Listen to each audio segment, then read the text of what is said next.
Bab 109, sungguh memalukan. Siwia berkata perlahan, Tevien Temple bermaksud untuk bekerja dengan sekte lurus. Kita tidak bisa membiarkan itu terjadi. Tidak ada yang tahu seberapa kuat Ren Buping saat ini. Tidak banyak yang bisa menekannya sekarang. Kakak senior tertua telah selalu menjaga profil rendah. Dia jarang keluar dari gunungnya. Keberadaan kakak senior kedua tidak diketahui. Adapun elit lainnya, kita tidak bisa menaruh harapan kita pada mereka. Kakak kedua suka menantang elit, mengapa kita tidak berbicara dengannya? Ju Honggong bertanya ragu-ragu. Orang-orang yang saya kirim ke sana kehabisan ketakutan dalam waktu kurang dari 3 hari. Saya khawatir kakak kedua sedikit marah tentang apa yang terjadi dengan Fen Xiuan, kata Siwia sambil menggelengkan kepalanya. Kakak kedua selalu menjadi orang yang ramah. Jika dia marah, lupakan saja. Ju Honggong bergidik dan menggelengkan kepalanya. Siwia mulai mondar-mandir dengan tangan di punggungnya. Dia berjalan ke suatu tempat di hutan di mana pandangannya relatif tidak terhalang. Dia melihat ke arah altar giok hijau. Tak disangka Tuan akan muncul di sini. Bagaimanapun, rencana kita hampir selesai. Suruh anak buahmu mundur. Baiklah.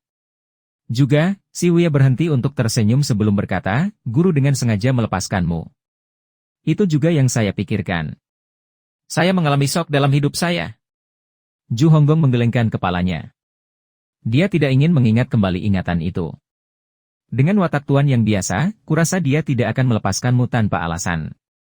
Aku curiga ada seseorang yang membantunya. Siwia ingat pavilion langit jahat telah merekrut beberapa anggota baru. Mungkin, ada beberapa orang yang cerdas di antara orang-orang itu. Tidak ada orang lain selain adik kecil di sana. Dia sekuat biasanya. Dia sedekat ini untuk melompat ke bawah dan menggigitku, kata Ju Honggong getir. Siwia memutar matanya ke arahnya dan mengabaikan Ju Honggong. Aku tidak bisa berkomunikasi dengan orang tolol ini. Setelah beberapa saat, dia berkata, ayo pergi.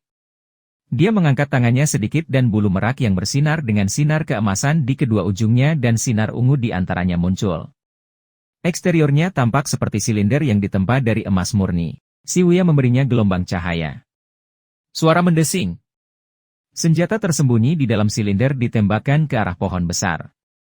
Senjata tersembunyi itu tampak sangat mempesona. Mereka sama menakjubkannya dengan burung merak yang membentangkan bulu-bulu ekornya. Bang! Bang! Bang!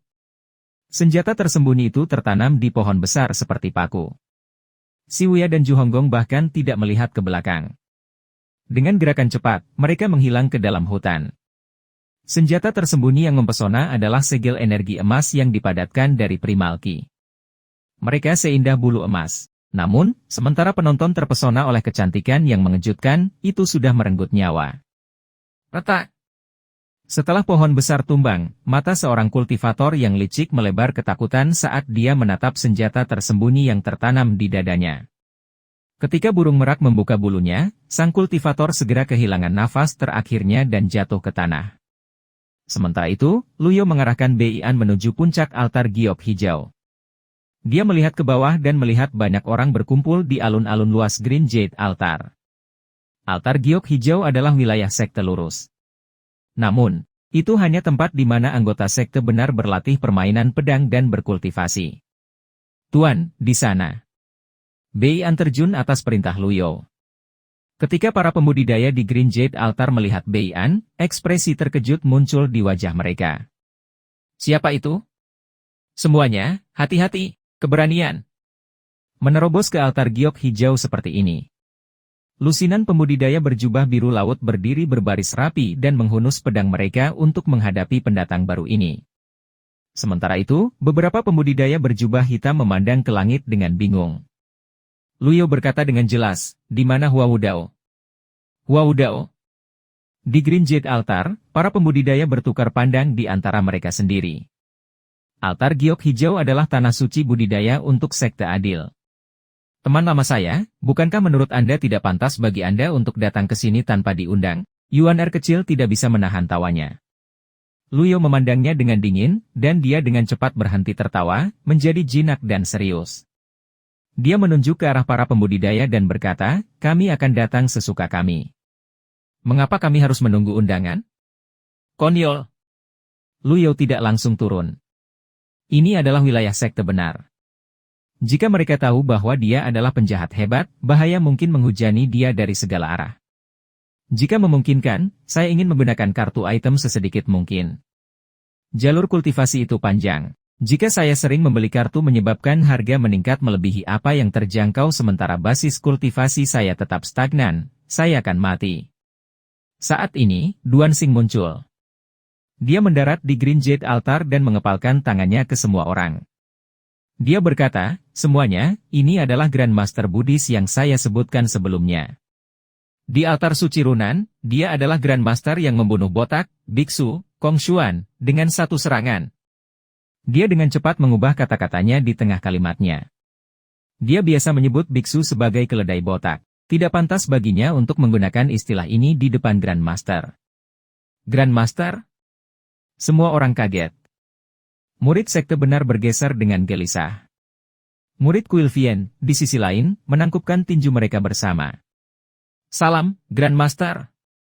Lu Yao memerintahkan Bei An untuk turun ke Green Jade Altar. Setelah turun, ia tidak pergi. Ia duduk di atas paha dengan patuh, sesekali memamerkan taringnya. Murid-murid sekte benar menelan ludah saat melihat ini. Mereka tidak tahu apakah mereka harus merasa takut atau iri.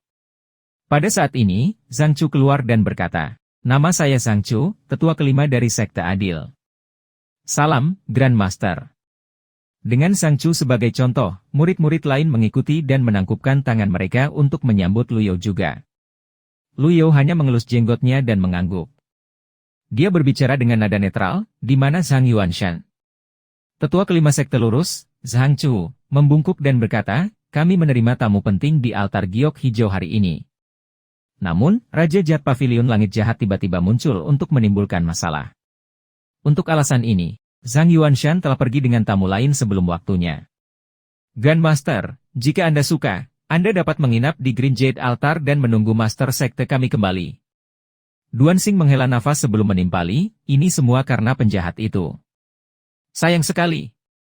Jika Grandmaster telah menangkap Raja Jahat lebih awal, masalah hari ini akan diselesaikan. Sayang sekali. Lu Yao merasa itu memalukan juga. Jika saja Old Eight dan Old Seven tidak merusak rencananya, dia mungkin bisa bertemu Zhang Yuanshan dan Hua Wudao. Ia menyayangkan fakta bahwa binding Cage Card-nya gagal mencapai targetnya. Namun, Green Jade Altar adalah wilayah sekte yang benar. Ada juga formasi besar di sekitar altar giok hijau. Jika Lu Yao ingin bertindak melawan Zhang Yuanshan, dia harus menghabiskan banyak uang untuk membeli kartu.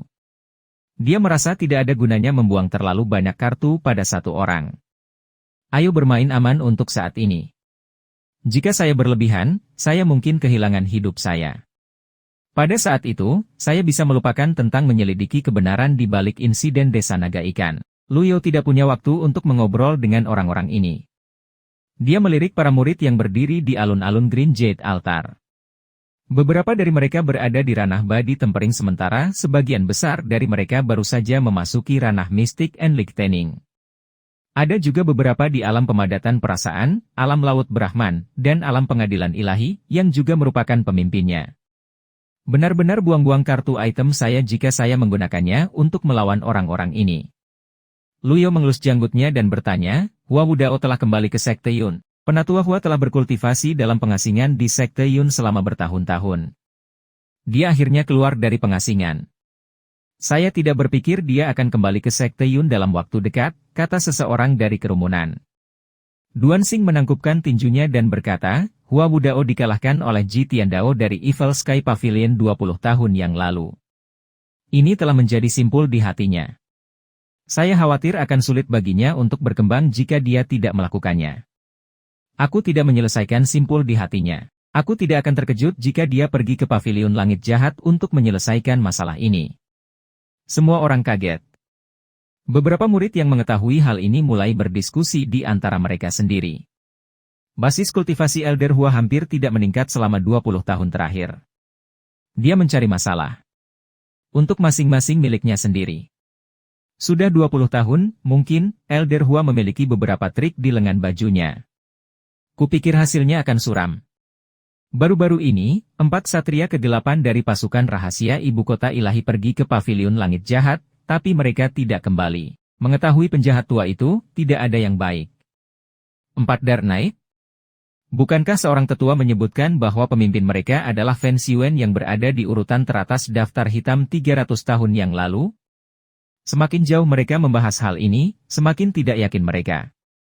Jika nasib seseorang yang sebelumnya berada di urutan teratas daftar hitam tidak diketahui setelah mengunjungi paviliun langit jahat, bagaimana mungkin Wu Dao yang basis budidayanya tetap stagnan dalam 20 tahun terakhir memiliki peluang?